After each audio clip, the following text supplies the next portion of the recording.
প্রথমে বিশেষ বিশেষ খবর। প্রধানমন্ত্রী নরেন্দ্র মোদী আজ বারাণসী সফরে যাচ্ছেন। পিএম কিষাণ যোজনার কিস্তি প্রদানের পাশাপাশি সেখানে তাঁর একগুচ্ছ কর্মসূচি রয়েছে। ভারতের প্রতিরক্ষা সরঞ্জামের উৎস কেবলমাত্র দেশের জাতীয় নিরাপত্তার প্রয়োজনীয়তা এবং কৌশলগত বিষয়ের ওপরই নির্ধারিত হয় বলে জানিয়েছে বিদেশ মন্ত্রক। সরকার বলেছে, পাকিস্তানের সঙ্গে যে কোনো অমীমাংসিত বিষয়ে আলোচনা শুধুমাত্র দ্বিপাক্ষিকভাবেই হবে। উৎসবের সময় দেশের ৭৩টি ভিড়প্রবণ স্টেশনে তৎক্ষণাৎ সিদ্ধান্ত গ্রহণের জন্য একজন স্টেশন মাস্টার থাকবেন বলে রেলমন্ত্রী জানিয়েছেন। মার্কিন মহাকাশ গবেষণা সংস্থা নাসা এবং স্পেসএক্স তাদের সাম্প্রতিক গবেষণামূলক অভিযানের জন্য আইএসএসে ৪ সদস্যের একটি দল পাঠিয়েছে। ওভালে অ্যান্ডারসন তেন্ডুলকর ট্রফির পঞ্চম টেস্টের তৃতীয় দিনের শেষে ভারত আজ ইংল্যান্ডের বিরুদ্ধে ২ উইকেটে ৭৫ রান হাতে নিয়ে খেলতে নামবে। আসছে বিস্তারিত খবরে। প্রধানমন্ত্রী নরেন্দ্র মোদী আজ তাঁর সংসদীয় কেন্দ্র বারাণসী যাচ্ছেন। সেখানে তাঁর একগুচ্ছ কর্মসূচি রয়েছে। সফরকালে প্রধানমন্ত্রী পিএম কিষাণ যোজনার ২০তম কিস্তি প্রদান করবেন। এর আওতায় ৯,৭০,০০,০০০ বেশি কৃষকের ব্যাংক অ্যাকাউন্টে সরাসরি ২০,৫০০ কোটি টাকা হস্তান্তর করা হবে। এছাড়াও তাঁর ২,২০০ কোটি টাকার একাধিক উন্নয়নমূলক প্রকল্পের উদ্বোধন ও শিলান্যাস করার কথা। এর মধ্যে আছে বারাণসী ভাদ্রি এবং চিতাওনি সুল টঙ্কেশ্বর সড়ক প্রসারণ, হরদাতপুরের রেলের ওভারব্রিজ নির্মাণ। এছাড়াও শ্রী মোদী জলজীবন মিশনের আওতায় ৪৭টি গ্রামীণ পানীয় জল প্রকল্পের উদ্বোধন করবেন। অত্যাধুনিকভাবে তৈরি ৫৩টি নতুন স্কুল ভবনেরও তাঁর উদ্বোধন করার কথা। প্রধানমন্ত্রীর সফর উপলক্ষে বারাণসীতে নিরাপত্তা আরও আঁটোসাঁটো করা হয়েছে। বিদেশ মন্ত্রক জানিয়েছে যে ভারতের প্রতিরক্ষা সরঞ্জামের উৎস কেবলমাত্র দেশের জাতীয় নিরাপত্তার প্রয়োজনীয়তা এবং কৌশলগত মূল্যায়নের সাহায্যেই নির্ধারিত হয়। মন্ত্রকের মুখপাত্র রণধীর জয়সওয়াল নতুন দিল্লিতে প্রতিরক্ষা ক্রয় সংক্রান্ত এক প্রশ্নের উত্তরে সাংবাদিকদের একথা জানান। জ্বালানি উৎস সম্পর্কে তিনি জোর দিয়ে বলেন যে নতুন দিল্লি বাজার এবং চলতি বিশ্ব পরিস্থিতি বিচার করে এ ব্যাপারে সিদ্ধান্ত নিয়ে থাকে।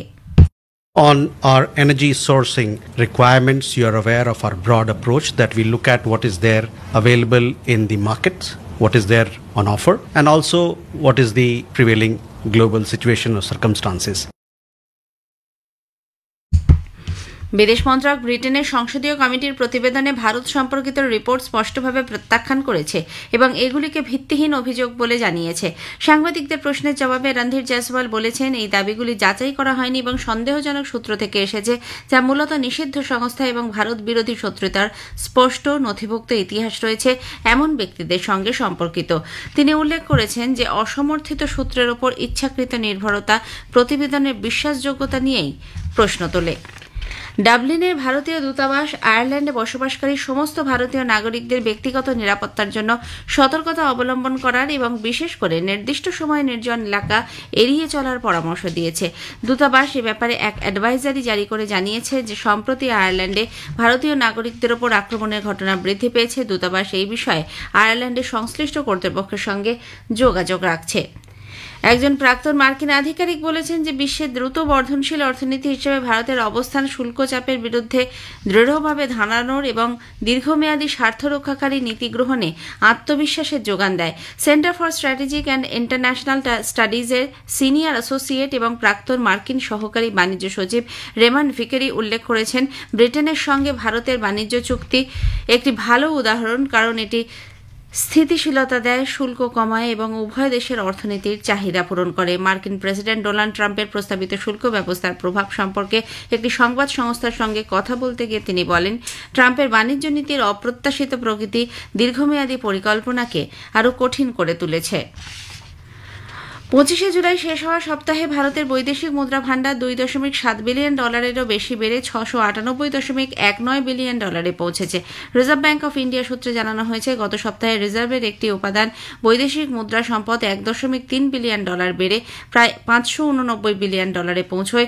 সোনার ভাণ্ডার $১.২ বেশি বৃদ্ধি পেয়েছে। সরকার জোর দিয়ে জানিয়েছে যে অপারেশন সিন্দুরের সময় ভারত ও পাকিস্তানের মধ্যে সরাসরি সামরিক অভিযান বন্ধের আলোচনা হয়েছিল। লোকসভায় গতকাল এক লিখিত জবাবে বিদেশ প্রতিমন্ত্রী কীর্তিবর্ধন সিং বলেন, ভারত ও পাকিস্তানের দুই সশস্ত্র বাহিনীর মধ্যে চলতি যোগাযোগ ব্যবস্থার মাধ্যমে আলোচনা হয়।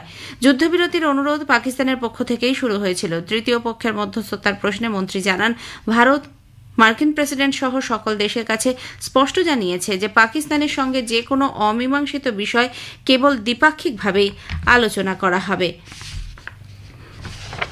রেলমন্ত্রী অশ্বিনী বৈষ্ণব জানিয়েছেন, উৎসবের সময় দেশের ৭৩টি ভিড়প্রবণ প্রধান স্টেশনগুলিতে ভিড় সরানোর জন্য তৎক্ষণাৎ সিদ্ধান্ত বা অন দ্য স্পট ডিকনজেস্টিং ডিসিশন গ্রহণের জন্য একজন স্টেশন মাস্টার থাকবেন।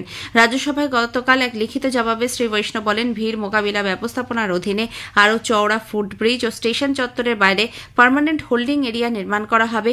5টি স্টেশনে এ ধরনের হোল্ডিং এরিয়া গঠনের জন্য পাইলট প্রজেক্টে কাজ চলছে। দেশে উপরাষ্ট্রপতি পদে নির্বাচন হবে আগামী 9 সেপ্টেম্বর। এই জন্য নির্বাচন কমিশন আগামী 7 আগস্ট বিজ্ঞপ্তি জারি করবে। 21 তারিখ মনোনয়ন জমা দেওয়ার শেষ দিন। পরদিন সেগুলি পরীক্ষা করে দেখা হবে। নাম প্রত্যাহারের শেষ দিন চলতি মাসের 25 তারিখ। স্বাধীনতা দিবসের ভাষণে সাধারণ মানুষের চিন্তাভাবনা তার সঙ্গে ভাগ করে নেওয়ার জন্য প্রধানমন্ত্রী নরেন্দ্র মোদী দেশবাসীর প্রতি আহ্বান জানিয়েছেন। সামাজিক মাধ্যমের এক বার্তায় শ্রী মোদী জানান, জনগণ তাদের চিন্তাভাবনা ও মতামত মাইগভ ওপেন ফোরাম এবং নমো অ্যাপের মাধ্যমে তার কাছে পাঠাতে পারবেন।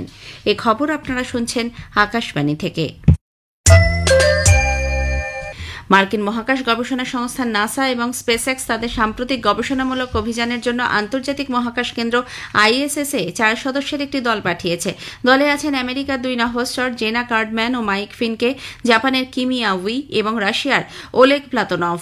তারা গতকাল ফ্লোরিডায় কেনেডি স্পেস সেন্টার থেকে স্পেসএক্সের ক্রু ড্রাগন ক্যাপসুলে আইএসএস-এর উদ্দেশ্যে রওনা দেন। আন্তর্জাতিক মহাকাশ কেন্দ্রে থাকাকালীন 4 জনের এই দলটি নাসার আর্টেমিস কর্মসূচির আওতায় চাঁদের বিভিন্ন গতিবিধি প্রত্যক্ষ করবে। এছাড়াও মহাকাশযানের নানা রকম কাজকর্মের ওপর মাধ্যাকর্ষণের প্রভাব খতিয়ে দেখবেন। মার্কিন রাষ্ট্রপতি ডোনাল্ড ট্রাম্প জানিয়েছেন, প্রাক্তন রুশ প্রেসিডেন্ট এবং রাশিয়ার নিরাপত্তা পরিষদের বর্তমান ডেপুটি হেড দিমিত্রি মেদভেদেবের মন্তব্যের প্রেক্ষিতে 2টি পরমাণু ডুবোজাহাজ উপযুক্ত এলাকায় প্রস্তুত রাখার নির্দেশ দিয়েছেন তিনি। সামাজিক মাধ্যমের এক বার্তায় প্রেসিডেন্ট ট্রাম্প বলেন, এ ধরনের বক্তব্য অযাচিত পরিস্থিতি সৃষ্টি করতে অত্যন্ত তাৎপর্যপূর্ণ এবং যে কোনো রকম উত্তেজনা এড়াতেই এই পদক্ষেপ গ্রহণ করছেন তিনি। তবে সেনাবাহিনীর নিয়মনীতি মেনে কোথায় এই 2টি ডুবোজাহাজ মোতায়েন করা হয়েছে তা তিনি স্পষ্ট করেননি। এদিকে রাশিয়ার বরিষ্ঠ আইন প্রণেতা জানিয়েছেন, আমেরিকার পরমাণু ডুবোজাহাজ প্রতিহত করার পর্যাপ্ত ক্ষমতা রাশিয়ার আছে। রাশিয়ার পরমাণু ডুবোজাহাজের সংখ্যা আমেরিকার থেকে অনেক বেশি বলে রুশ সংসদের সদস্য ভিক্টর ভোদালাৎস্কি জানান। মার্কিন যুক্তরাষ্ট্রের মন্তানার অ্যানাকোন্ডা একটি বারে গুলি চালানোর ঘটনায় 4 জনের মৃত্যু হয়েছে। কর্তৃপক্ষ সন্দেহভাজন বন্দুকবাজকে শনাক্ত করেছে। মাইকেল পল ব্রাউন নামে সশস্ত্র ওই ব্যক্তির খোঁজে জোরদার তল্লাশি চালানো হচ্ছে। পাকিস্তানের লাহোরের কাছে ইসলামাবাদ এক্সপ্রেসের বেশ কয়েকটি বগি লাইনচ্যুত হওয়ার ঘটনায় কমপক্ষে 30 জন যাত্রী আহত হয়েছেন। লাহোর থেকে রাওয়ালপিন্ডিগামী এই ট্রেনটির কমপক্ষে 10টি বগি গত সন্ধ্যায় শেখুপুরার কালসা কাকুতে লাইনচ্যুত হয়। এখনও উদ্ধার কাজ চলছে। কেন্দ্রের ভারত রণভূমি দর্শন প্রকল্পের অধীনে দেশের পর্যটকদের জন্য সিকিমে চোলা এবং ডোকলাম অঞ্চল খুলে দেওয়ার প্রস্তুতি চলেছে।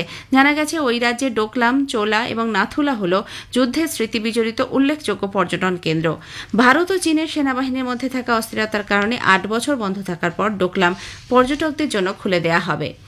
মহারাষ্ট্র সরকার আসন্ন গোকুলাষ্টমীর দহিহান্ডি উৎসবে অংশগ্রহণকারী 1,50,000 গোবিন্দের জন্য বীমা যোজনা ঘোষণা করেছে। সরকার অংশগ্রহণকারীদের নিরাপত্তা নিশ্চিত করতে ওরিয়েন্টাল ইন্স্যুরেন্স কোম্পানির মাধ্যমে 75 টাকা হারে জনপ্রতি বীমা খরচ বহন করবে। হিন্দি ছবি 12th ফেল 71তম জাতীয় চলচ্চিত্র পুরস্কারের সেরা চলচ্চিত্র নির্বাচিত হয়েছে। কাহিনী চিত্র জুরি বিভাগে চেয়ারম্যান আশুতোষ গোয়ারেকর গত সন্ধ্যায় এই পুরস্কার ঘোষণা করেন। মিসেস চ্যাটার্জি ভার্সেস নরওয়ে সিনেমার জন্য রানী মুখার্জিকে সেরা অভিনেত্রী, জওয়ানির জন্য শাহরুখ খান এবং 12th ফেলের জন্য বিক্রান্ত মেসি সেরা অভিনেতার পুরস্কার পেয়েছেন। ওভালে অ্যান্ডারসন তেন্ডুলকার ট্রফির 5ম টেস্টের 3য় দিনের শেষে ভারত আজ ইংল্যান্ডের বিরুদ্ধে 2 উইকেটে 75 রান হাতে নিয়ে খেলতে নামবে। যশস্বী জয়সওয়াল 51, আকাশদীপ 4 রানে অপরাজিত আছেন। ইংল্যান্ডের গাশ অ্যাটকিনসন ও জস টং একটি করে উইকেট নিয়েছেন। দ্বিতীয় দিনের শেষে ভারত ইংল্যান্ডের তুলনায় 52 রানে এগিয়ে ছিল। শেষ করার আগে খবরের বিশেষ কিছু অংশ আরও একবার। প্রধানমন্ত্রী নরেন্দ্র মোদী আজ বারাণসী সফরে যাচ্ছেন। পিএম কিষাণ যোজনার কিস্তি প্রদানের পাশাপাশি সেখানে তাঁর একগুচ্ছ কর্মসূচি রয়েছে। সরকার বলেছে, পাকিস্তানের সঙ্গে যে কোনো অমীমাংসিত বিষয়ে আলোচনা শুধুমাত্র দ্বিপাক্ষিকভাবেই হবে। উৎসবের সময় দেশের 73টি ভিড়প্রবণ স্টেশনে তৎক্ষণাৎ সিদ্ধান্ত গ্রহণের জন্য একজন স্টেশন মাস্টার থাকবেন বলে রেলমন্ত্রী জানিয়েছেন। অ্যান্ডারসন তেন্ডুলকার ট্রফির 5ম টেস্টের 3য় দিনের শেষে ভারত আজ ইংল্যান্ডের বিরুদ্ধে 2 উইকেটে 75 রান হাতে নিয়ে খেলতে নামবে। খবর শেষ হলো। এর পরের খবর সকাল 7:25